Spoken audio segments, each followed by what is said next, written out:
Everybody, thanks for clicking on the video and watching this video of me and Tia pouring this garage floor.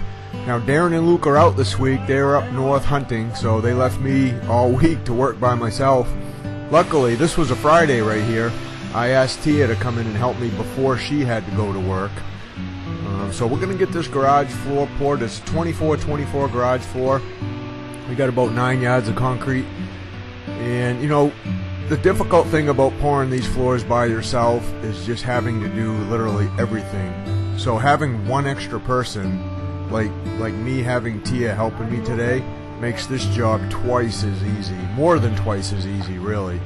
It just allows me to do some things while she gets some other things done, and it makes the job go a lot faster. So all in all, this took us about 20 to 25 minutes to pour this, the two of us, and it probably would have taken me, you know, maybe 40 minutes to do it by myself, 45 minutes, I don't know. Luckily I didn't have to worry about that. But you're going to also get to see me use a power screed. I'm going to be using a battery operated power screed here to screed this, while Tia kind of tunes in the concrete and rakes the concrete behind me. But pouring concrete by yourself is pretty difficult. You know, if you don't pour concrete a lot and you're a little unsure of like the basic steps, the sequence to use, it can be pretty difficult. Once you get the hang of it and you do it a lot, you have a certain type of method you use, then you know how much time you have to get it down, then it becomes a little bit easier. But even for someone like me, who's been doing this a long time, still pouring concrete by yourself definitely isn't easy on something like this. I'm using a 3500 PSI mix today. I got fiber mesh in the mix. I got a water reducer in it, which allows me to pour the concrete a little bit looser, like this 7-inch slump right here. We're pouring right on crushed rock. That was in the detail. I'm working for the foundation guy here, so I'm kind of a subcontractor on this job. I didn't plan or spec out the details of the pour. They tell me what they want and how they want it done, and they hire me to do it. And that's basically how it happens. We did the house in behind, probably 3 or 4 weeks before this, basically on the same type of detail.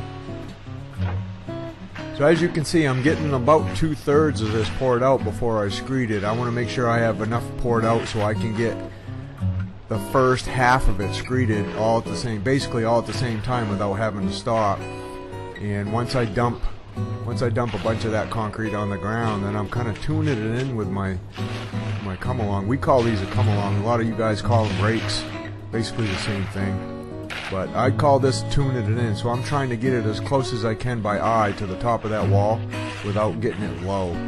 The worst thing when it comes to screeding is having the concrete too low. It's not as bad if it's a little bit high, because you can always pull it back behind the screed and you don't have to stop to rake it back up if you're low. But I'm raking it up. I'm raking it down the best I can, and then what I'm doing now is I'm shooting my wet pad in the middle. There's a bunch of ways I could have had this pad. I could have put a stake in there with a nail through it, you know, and got this all done before. But typically we don't want to hit that or kick it or have to recheck it. So a lot of times we'll just shoot a wet pad in the concrete just like this. And what I'm shooting for with my level in this pad is I want to make that pad exactly the same height as the top of the concrete wall. I got it still a little bit high in there, so probably 3/8 to a 1/2 inch high, so I'm raking a little bit out so I can get it down to level. And in the meantime, Tia's gone around. She's magged all the edges for me, so I can use those as my wet screed line on the outside. When I'm using a power screed like this, I don't really like to ride it on top of the hard concrete, like the top of the concrete wall. It doesn't vibrate as well. So we like to ride both edges of it on the wet concrete, and that's basically what I call a wet pad right there. And I'm looking at both ends, making sure both ends are scoring and they're not really digging down too deep. And I want to leave a little bit of a line in the concrete in the wet pad. That tells me that my pad is flat, and then I use the wet pad on both sides to go by as I screed the concrete like this. That battery screed, that weighs about 35 pounds. It's really quiet. We've been using it for a couple of years now. It works really, really good. I know some of you guys, I've heard some of you guys out there don't really like power screeds, and I didn't at first either. You know, we always screeded everything by hand, and I thought it was faster. I thought it was more accurate, and I mean, at first I was right, but after I used it over and over again, it's basically just about as fast as us hand screeding. It's just about as accurate as far as getting the floor flat. It just takes practice, and you got to pour the concrete at the right slump. You can't pour it too stiff. If you pour it too stiff, then you're going to have trouble. That's one thing I've seen with some other guys trying to use these power screeds is, you know, the concrete's just too stiff. Those things aren't heavy enough. You don't have enough down pressure on them to get the concrete nice and level, so it just takes too long to get the concrete screeded that way. So if you're not going to pour a 6 or 7 slump, I wouldn't even bother using these things really. So another good thing about having an extra person is, you know, you can see me, I'm dumping out more concrete after I got it screeded while T is getting the bowl float done. And again, it just makes the process go a lot quicker. If I didn't have her here helping me today, I would be bowl floating that. No concrete would be being poured right now. And it would, again, take at least twice as long, if not more than twice as long.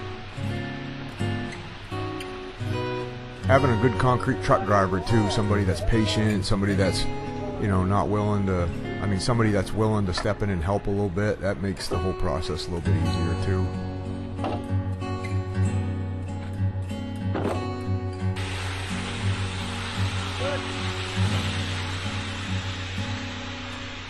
That's a perfect slump right there for pouring a garage floor or a basement floor. Not too wet, it's not too dry, moves around really good.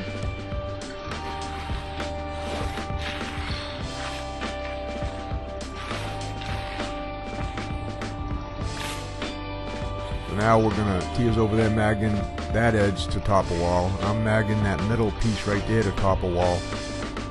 And I'm gonna use that as my wet pad. You'll see how I'm going to strike that in a second. This is how we mag the edges. I mean, you could ride that on top of the concrete. You could ride the screed on top of the hard concrete right there, but like I said, if you get any paste on top or a rock on top, and the screed's going to want to ride up over those, and you're not going to be as accurate as you could. So it's best to mag float your edges like this, get them nice and smooth, and then use that as your pad to screed off from. Let me know down in the comments if some of you guys do it differently, or if you've ever used a power screed. You know, do you have good luck with it like I do, or do you not really like it as much? Again, just like anything, it just takes time, takes patience, takes a little practice to get it right. But once you do get it right, it can save you from a lot of extra work from bending over and pulling this concrete with a regular hand screed.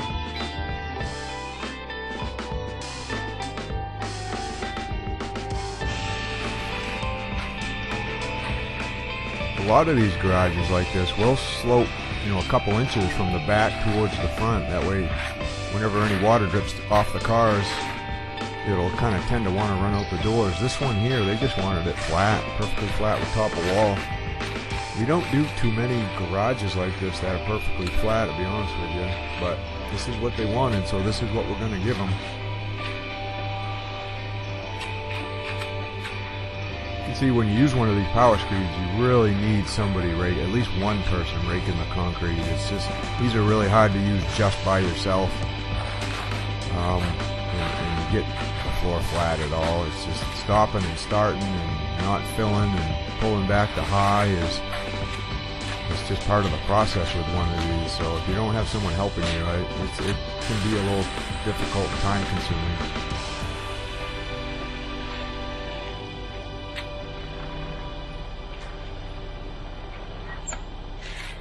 Having one that's light too is a big key, because the few times you do have to pick it up and move it, I mean, this is a small floor, but if you do bigger stuff, especially bigger residential houses, you know, picking them up and lugging them around is kind of difficult. So the lighter they are can be an advantage that way. The trouble with them being too light, like I said, if the concrete's too stiff or too dry, then you're gonna have a hard time getting it flat, like you see I'm doing right here.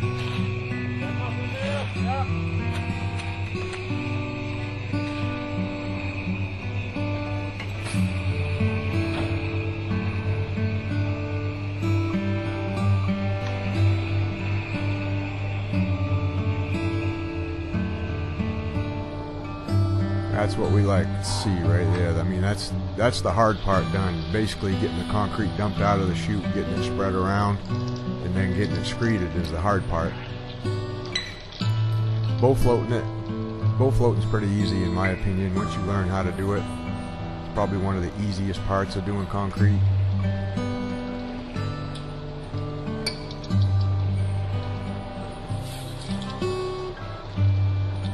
I'm just magging my garage door area flat. I'm going to taper those edges right in front of the garage doors later as I finish. I'll have the finishing part of the video, you know, coming up on another video, so make sure you subscribe to see that. I'm going to stay here. I'm going to finish this all by myself. Tia's actually got to go to work. She agreed to come in real early this morning to help me, and then she's going to take right off and go to work. But I'm going to finish this with a power trowel today. I'll taper those edges with the garage doors. I'll mag float my edges. I'll steel trowel my edges by hand, and I'm going to use a 30-inch power trowel today. We consider that a pretty small one. But that's how we do a garage floor, guys. Thanks for watching. We'll see you on the next one.